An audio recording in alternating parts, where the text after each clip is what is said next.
नमस्कार मित्रों। मेरा नाम शेखर मायनेल है और आप देख रहे हैं योगिक रियलाइजेशन चैनल अर्थात योगानुभूति।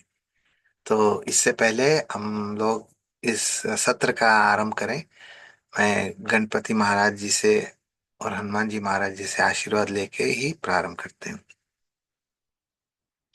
हनुमान जी महाराज, आपको जैसे पहले किसी प्लेलिस्ट में आपने देखा होगा, हनुमान जी के बारे में हमने बताया था कि हनुमान जी ही हमारे हमारे श्वास ही हनुमान जी महाराज हैं। तो हम लोग इस सत्र का आरंभ करते हैं। और पिछले सत्र में हम लोगों ने बताया था कि हम लोगों ने इस पर चिंतन किया था कि मोह का आ, प्रादुर्भाव पांच तरीके से होता है।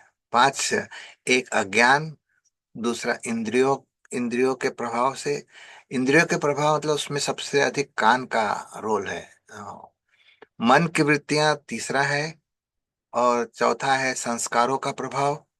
और पांचवा है माया, भ्रम या अविद्या का।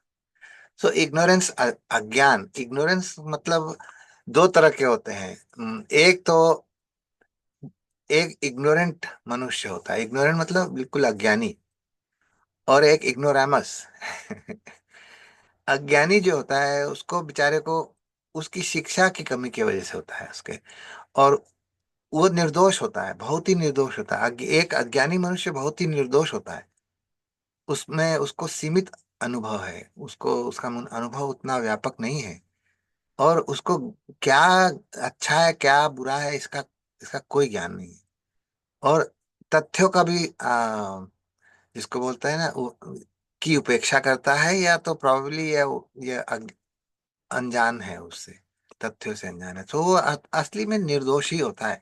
तो उसको यदि शिक्षा दे दी जाए या उसको अनुभव करवाया जाए तो उसके अंदर ज्ञान उत्पन्न हो जाता है और वो फिर से अपने रास्ते पे, सही रास्ते पे चल चल जाता है।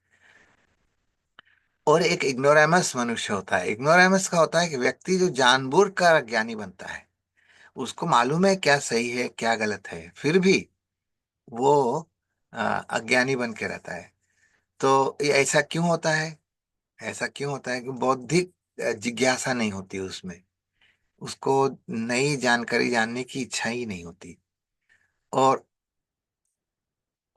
किसी दूसरे विकल्प को की दृष्टिकोण से देखने की उसकी इच्छा ही नहीं होती, और भी नहीं।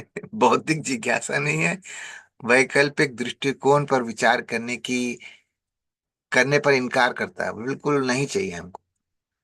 और तथ्यों को अगर तथ्य उसके सामने रख दिया है तो भी नकारता है वो, अस्वीकार करता है।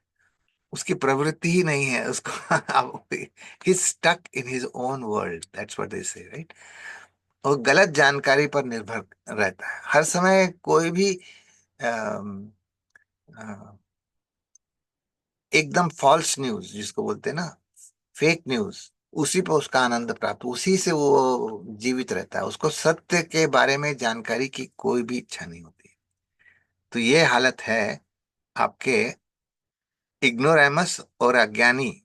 अज्ञानी और एक पढ़त आपके अ, दासबोध करके एक ग्रंथ है। रामदास स्वामी जो शिवाजी के गुरु जी थे, उन्होंने लिखा है। उसमें मराठी में कहते हैं पढ़त मूर्ख।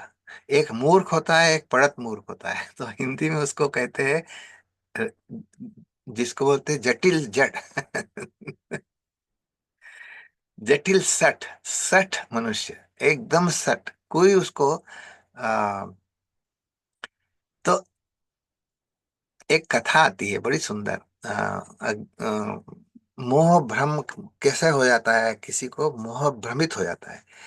तो एक बार क्या हुआ, गरुड़ जी आप जानते हैं ना, गरुड़ जी जो है वो विष्णु के वाहन है।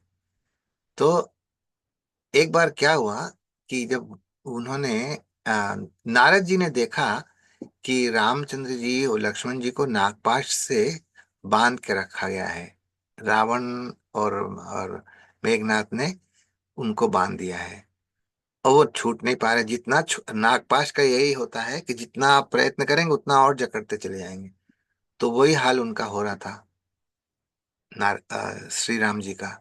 तो नारद जी ने देखा, तो नारद जी ने कहा गरुड़ जी से कि गरुड़ जी, आपके स्वामी को बांध लिया गया है नागपाश में, आप तुरंत जाइए उनको छुड़ा के लाइए। तो वो तो रास्ते भर सोचते हुए गए कि भाई हम तो वाहन है, और राम जी के नाम से भवसागर छूट जाते हैं लोगों के, उनको हम छुड़ाने जा रहे हैं, ऐसा कैसे हो सकता है? इसका मतलब हम महान हैं उनसे अधिक महान है। तो वो गए, उनको छुड़ाया, आंख और उनके अंदर मोह भ्रम हो गया, उनको डिल्यूडेड हो गए।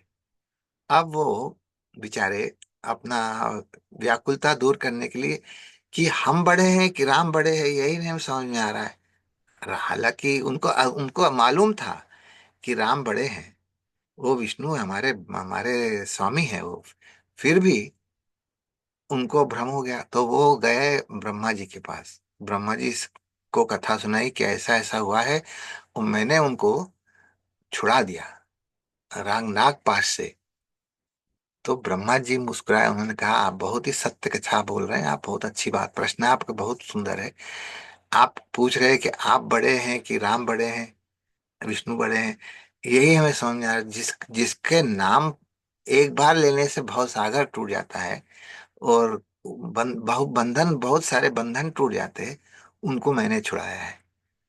तो उन्होंने कहा आपके प्रश्न इतना अच्छा है, लेकिन आप शिव जी के पास जाइए, शंकर जी के पास जाइए। शंकर जी के पास जाने से क्या होगा कि शंकर जी को मालूम है ना सांप वगैरह के बारे में, नाग वगैरह के बारे में उनको ज्यादा अधिक मालूम है। तो आप उनके पास जाइए तो वो बताएंगे।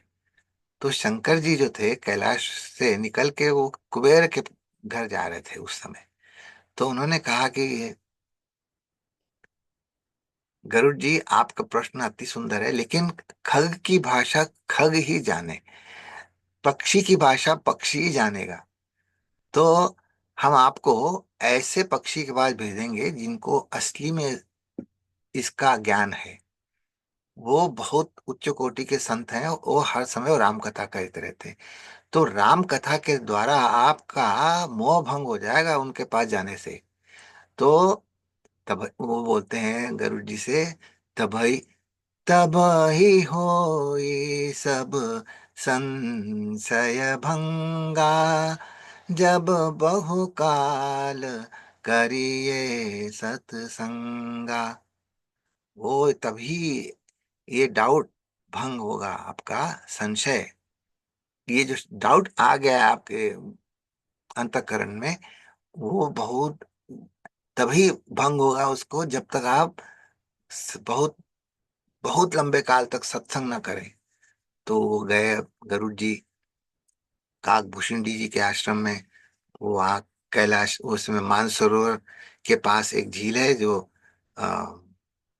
काकभूषुंडी झील कहते हैं उसको, उसके आसपास उनका एक आश्रम है। और वहाँ राम कथा चलती रहती है, 24 घंटे चलती रहती है। तो वो कई योजन, उनके आश्रम के कई योजन दूर तक उनका प्रभाव रहता था, सात्विक प्रभाव। तो उसके आसपास तक जाने जाते जाते उनका मोह भंग हो गया। उसको यही भूल गए कि ये किस लिए आए हैं वो। और वहां जाके वो बड़े जिसको बोलते हैं ना, अम, भावनापूर्ण, बिल्कुल आदर पूर्वक राम कथा सुना उन्होंने। वो उनका मोह भंग हो गया। तो तो ऐसा है कि सठ सुधरे सत्संगति पाई, पारस परस कुधातु सुहाई। सठ सुधर ही सत्संगति पाई, पारस परस कुधातु सुहाई। सठ का मतलब अत्यंत मोहग्रसित व्यक्ति, जिसको बहुत मैसिव लेवल पे मोह ने पकड़ रखा है, वही है सठ।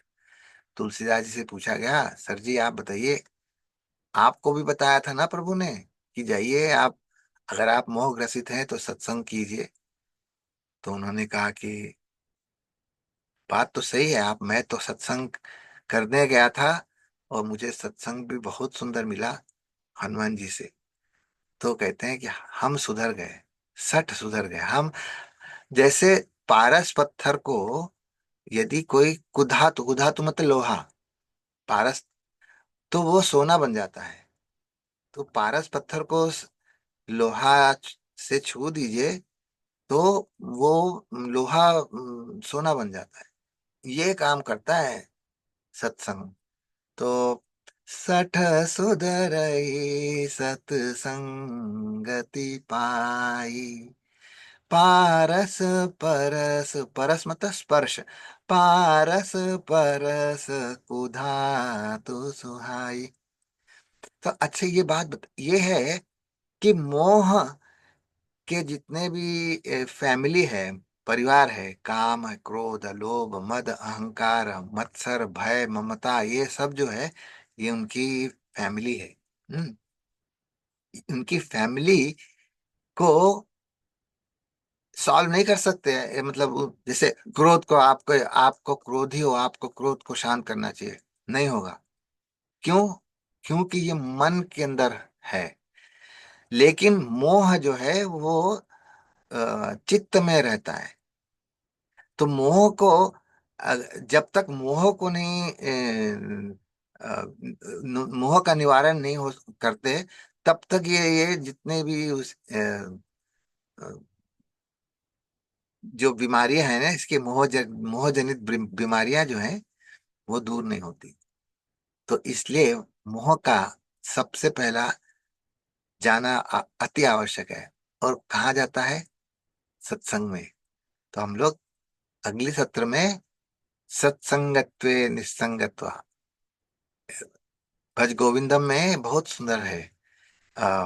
एक प्रसंग है, उसमें उसमें लिखा है, सत्संगत्वे निस्संगत्वम, निस्संगत्वे निर्मोहत्वम, निर्मोहत्वे निश्चल तत्वम, निश्चल तत्वे जीवन मुक्ति ही। ये हम लोग नेक्स्ट राउंड में पढ़ेंगे। हम नेक्स्ट सत्र में इस पर मीमांसा करेंगे हम लोग कि सत्संग से ये निस्संगत्वम, और निस्संगत्व निर्मोहत्वम, निर्मोहत्वम मोह रहित हो जाते हैं।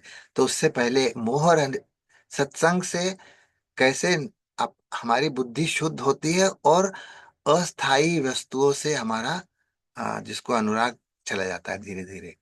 तो ये हम लोग अगले सत्र में इस पर मीमांसा करेंगे। नमस्कार।